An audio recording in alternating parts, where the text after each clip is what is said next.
चलिए दोस्तों, रमज़ान के महीने में मुस्लिम्स रिलीजियस फास्टिंग करते हैं जहाँ पे 12 से 14 घंटे सुबह सूरज उगने से पहले और शाम को सूरज डूबने के बाद तक खाना नहीं खाते हैं।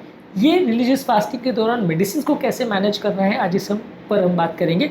रमज़ान के टाइम अलग अलग बीमारियों से पीड़ित लोग, चाहे डायबिटीज़ हो, हाइपरटेंशन हो, हार्ट डिजीज हो, एसिडिटी हो, बहुत सारे क्रॉनिक कंडीशंस में लोगों को दवाइयाँ चल रही होती है, लेकिन इसे मैनेज करना बड़ा मुश्किल होता है क्योंकि जो फास्टिंग वाला पीरियड है उस दौरान आप पानी नहीं पी सकते, दवाइयाँ नहीं खा सकते, तो उससे पहले और बाद वाले पीरियड में ही दवाइयों को मैनेज करना पड़ता है, जिसकी वजह से अक्सर दवाइयों को मैनेजमेंट करना बड़ा मुश्किल हो जाता है। डायबिटीज़ और हाइपरटेंशन के केस में दवाइयों को कैसे मैनेज करना है उस पर ऑलरेडी हमने डिटेल वीडियो किया है। आज ओवरऑल मेडिसिन के मैनेजमेंट पर बात करेंगे। टॉपिक पर जाने से पहले जो लोग हमारे चैनल पर नए हैं उन्हें रिक्वेस्ट करूँगा कि चैनल को सब्सक्राइब करें, वीडियोज़ को लाइक करें, शेयर करें, फॉलो करें, कमेंट करें, पूरा देखें। टॉपिक इंपॉर्टेंट है, इसे एंड तक देखिएगा। चलिए शुरू करते हैं।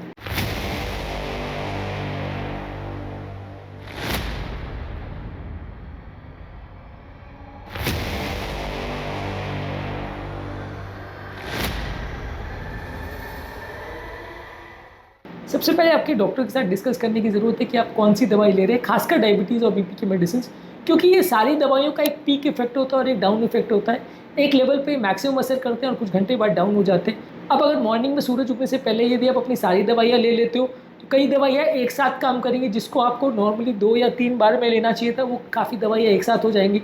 शाम की दवाइयाँ आप शाम को 7 बजे ले रहे हो, उसके बाद रात को बेड टाइम की दवाइयाँ हो जाती है, तो वो दवाइयाँ पास हो जाएंगी।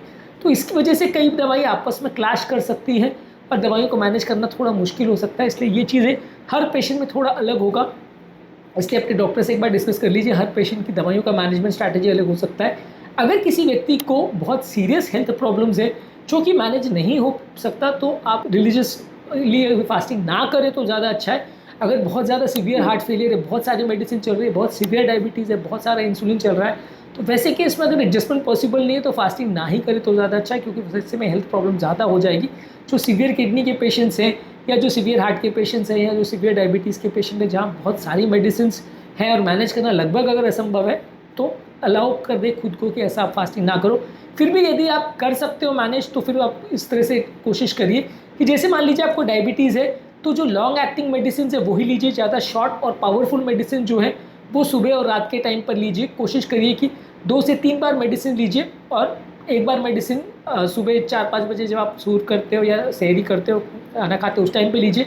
एक मेडिसिन इफ्तार के टाइम लीजिए। तीसरा डोज अगर मेडिसिन का है तो फिर आपको मैनेज करना पड़ेगा। आपके इंसुलिन के डोजेस को खासकर आपको एडजस्ट करना पड़ेगा, क्योंकि जो शॉर्ट एक्टिंग इंसुलिन है वो उसी टाइम पे आपको लेना है। बीच में आप 12-1 बजे का अगर कोई डोज है तो वो आप नहीं ले सकते, वो आपको सुबह को 4 बजे या शाम को 7 बजे वैसे मैनेज करना पड़ेगा। और फिर रात का डोज फिर आपको थोड़ा रिड्यूस करना पड़ेगा, क्योंकि शाम को 7 बजे अगर आपने इंसुलिन लिया है तो रात के 10-11 बजे अगर मान लीजिए लॉन्ग एक्टिंग या कोई दूसरे इंसुलिन का डोज आ रहा है डिनर के टाइम पे, तो वो दोनों डोज पास हो जाएंगे। तो वो आपको थोड़ा डॉक्टर से मिलकर डिस्कस करना पड़ेगा कि फीजिबल है नहीं, आप कितने बार खा रहे हो उस पर वेरी करेगा।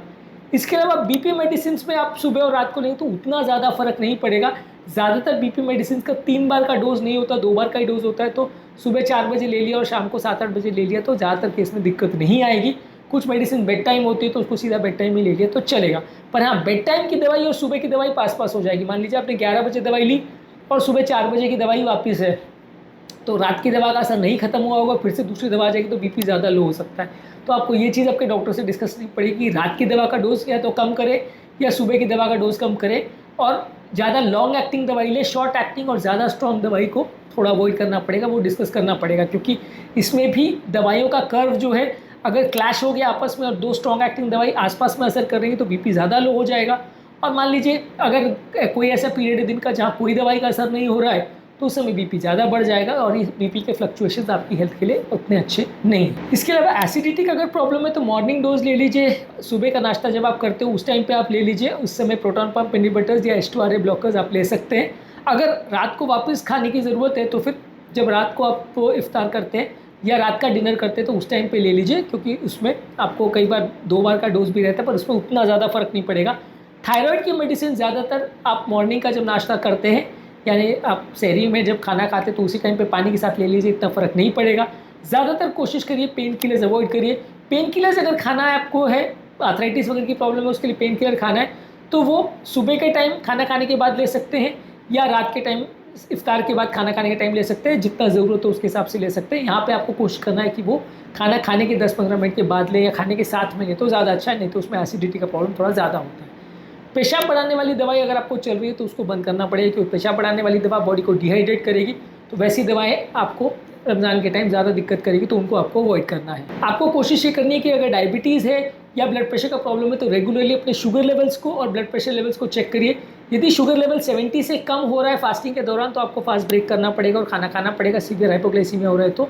और यदि शुगर लेवल 300 से ज़्यादा हो रहा है तो उस समय भी आपको फास्ट का देखना पड़ेगा, क्योंकि बहुत ज़्यादा शुगर लेवल हो रहा है तो उसकी वजह से बॉडी डिहाइड्रेट हो सकती है, और ये बहुत ज़्यादा डिहाइड्रेशन आपको कीटोसिस में पहुंचा सकता है, जिसकी वजह से आपको हॉस्पिटलाइज करने की ज़रूरत पड़ सकती है। तो अगर शुगर लेवल 70 से कम है और 300 से ज़्यादा है तो आपको कोशिश करनी है कि आप फास्टिंग उस समय ना करिए, और उस दिन एटलीस्ट अवॉइड करिए। 2-4 दिन जब तक शुगर सेटल नहीं हो जाए तब तक फास्टिंग मत करिए। शुगर वाले ड्रिंक्स को और फ्राइड फूड्स को अवॉइड करिए। डायबिटीज़ का मैनेजमेंट कैसे करना है रमज़ान के टाइम, उस पर हमने ऑलरेडी 2 डिटेल वीडियोस करे हैं। इसके अलावा अगर एसिड रिफ्लक्स का प्रॉब्लम है तो कोशिश करिए एसिडिटी वाली दवा कंटिन्यू लीजिए, सुबह के टाइम ले लीजिए।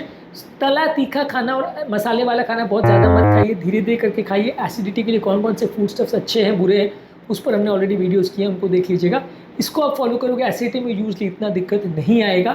बीपी के मेडिसिन में जैसा कि मैंने बोला कई बार ड्रग ओवरलैप का दिक्कत आ सकता है, कई बार पेशाब बढ़ाने वाली दवाओं का दिक्कत आ सकता है, तो वो एक थोड़ा इशू हो सकता है। किडनी की दवाइयों में भी थोड़ा सा दिक्कत है कि जो पेशाब बढ़ाने वाली दवाई है वो एक थोड़ा प्रॉब्लमेटिक हो सकता है कि वो दवाई लेनी है कि नहीं लेनी है।